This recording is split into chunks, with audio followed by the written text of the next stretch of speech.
Tahniah. Yang dah percaya turun berat badan, dah makin awet muda. Siapa kat sini belum lagi cuba senaman Water Mummy? Kena cuba. Ayat rugi kalau you tak cuba. Sebab senaman saya tak lari, tak lompat, tak beban badan, tak beban kaki. You santai-santai gerak sikit-sikit kiri kanan atas bawah, tangan angkat sikit-sikit pun you dalam masa 2 minggu dapat hasil.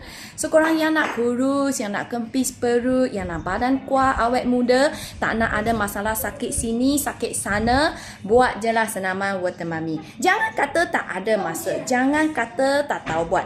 Saya ada sediakan 15 video, iaitu satu set video untuk seluruh badan bagi korang. Dan korang hanya perlu bayar RM10 saja. Dan ini RM10 bukan untuk satu video 15 video. So korang pergi cuba. Bayar modal ni macam ciput, tapi you dapat punya hasil memang mantap. Dalam sehat, luar pun cantik. Korang tengok bahu yang sakit, tengok sudah hilang sakit. Perut yang buncit, tengok sudah hilang perut buncit. Pinggang yang sakit pun dah hilang. Lagi kaki yang sakit selalu, tapak yang sakit selalu pun dah ramai dah hilang. Okay, so siapa yang kat sini yang ada masalah sakit badan, badan cepat penat, badan punya bentuk tak cantik, bahu dia besar, perut dia buncit, belakang tu tebal, pinggul punggung semua besar, buat senaman saya. Jangan risau. Semua santai-santai. Santai-santai semua dapat hasil begitu.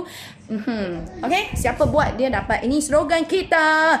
Kalau korang sudah buat senaman Water Mummy, seminggu yang pertama itu ada sakit-sakit sikit, itu normal. Korang janji kena teruskan dan urut-urutkan badan selepas mandi dengan sebelum tidur.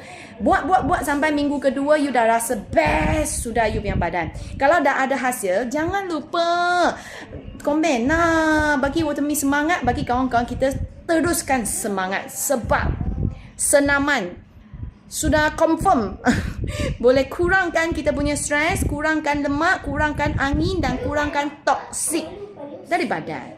So buat, jangan tak buat. Ni nombor, pergi cari dia. RM10 je. Bayar, buat. Paling penting buat, jangan tak buat.